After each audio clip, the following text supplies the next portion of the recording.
Cancer loves acid. The internationally renowned health teacher Barbara O'Neill shared 7 alkaline-forming foods that we should primarily consume to help prevent cancer. In this video, we will learn from Barbara about 8 acid-forming foods we should try to avoid to create a healthy environment for our body to naturally guard against cancer and other diseases. Before we dive in, let's quickly remind ourselves why maintaining a healthy pH balance in our body is crucial. The pH of the human body is important because at different pHs, diseases grow, and at different pHs, it's very hard for disease to grow. And blood's reading on the pH scale is between 7.35 and 7.4. But in a cellular pH of 5.5, this is where disease thrives, especially yeasts, funguses, and cancer. Cancer loves acid. Cancer also loves no oxygen. The other thing cancer loves is sugar.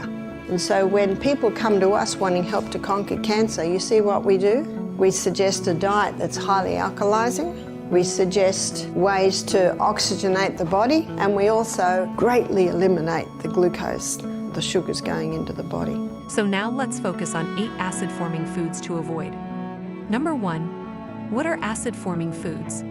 Let's have a look at acid-forming foods now. These acid-forming foods are high in the acid-forming minerals, which is phosphorus, sulfur, and chlorine. So what foods are high in phosphorus, sulfur, and chlorine? First is meat. So what foods are high in phosphorus, sulfur, and chlorine? Meat. This explains why Dr. Colin Campbell found he could turn cancer cells on and off like a switch by the amount of meat and dairy products he was giving the rats. Red meat and processed meat are the most common acidic foods in the Western diet. These meats are high in protein and phosphorus, which increase the amount of acid in the diet. Number 2, wheat. The hybridized wheat, the hybridization of the wheat created a lot more of the acid-forming minerals.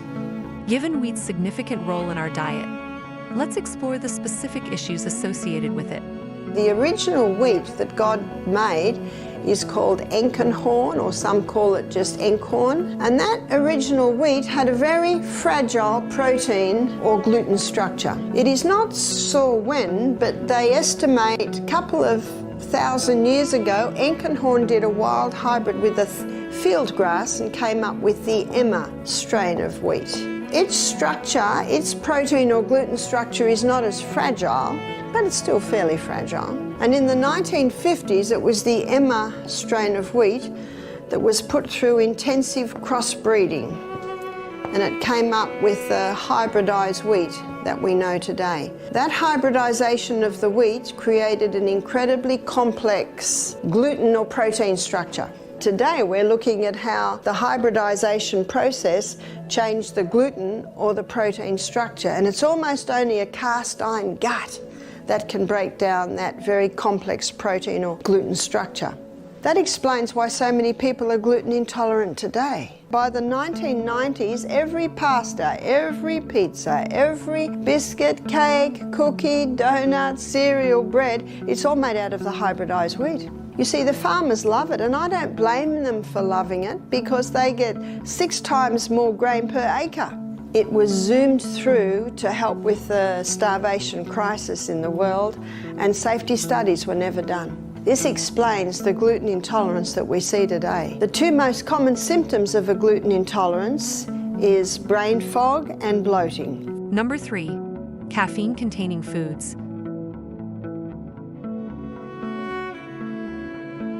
An imbalanced diet high in acidic foods such as animal protein, caffeine, and processed foods pressures the body's systems to maintain neutrality. This extra buffering can deplete the body of alkaline minerals like sodium, potassium, magnesium, and calcium, making one more susceptible to chronic and degenerative diseases. Therefore, it's crucial to consume these foods in moderation.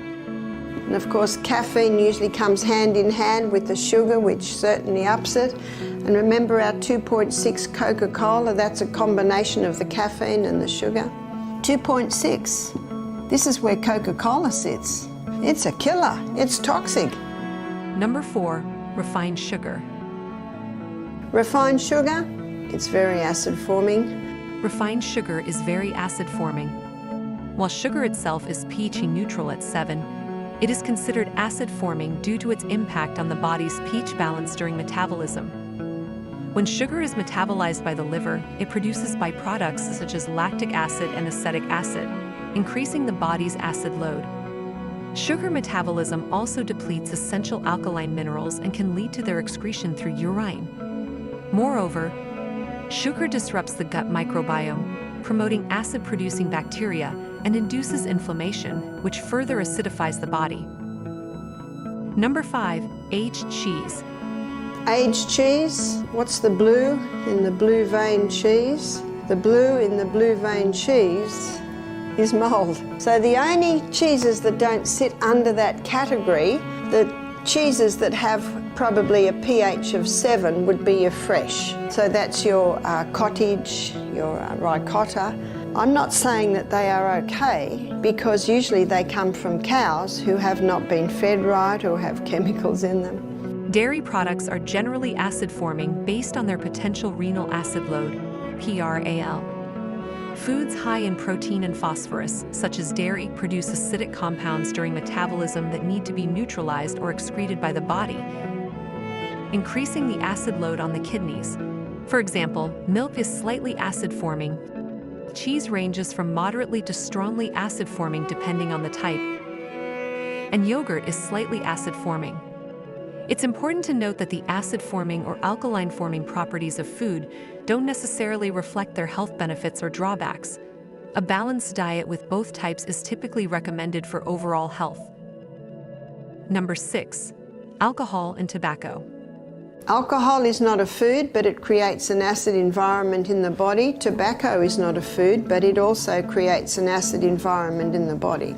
Alcohol breaks down in the body to acetaldehyde. And acetaldehyde is a neurotoxin. We don't want a neurotoxin. A neurotoxin is a brain killer. Should you avoid these foods? You don't have to eliminate all acid-forming foods completely.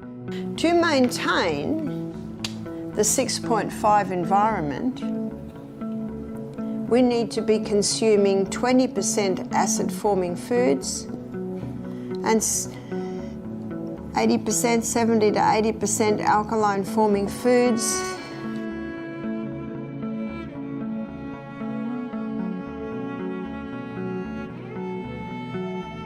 Number 7, grains. All your other grains, other than the grains that sit on the alkaline side. Number 8, legumes. All your other legumes, other than the lima, lentil and soy. And all your other nuts, other than the almond and Brazil, have an acid effect. By understanding which foods are acid-forming, we can make better dietary choices to support our body's natural defenses against diseases.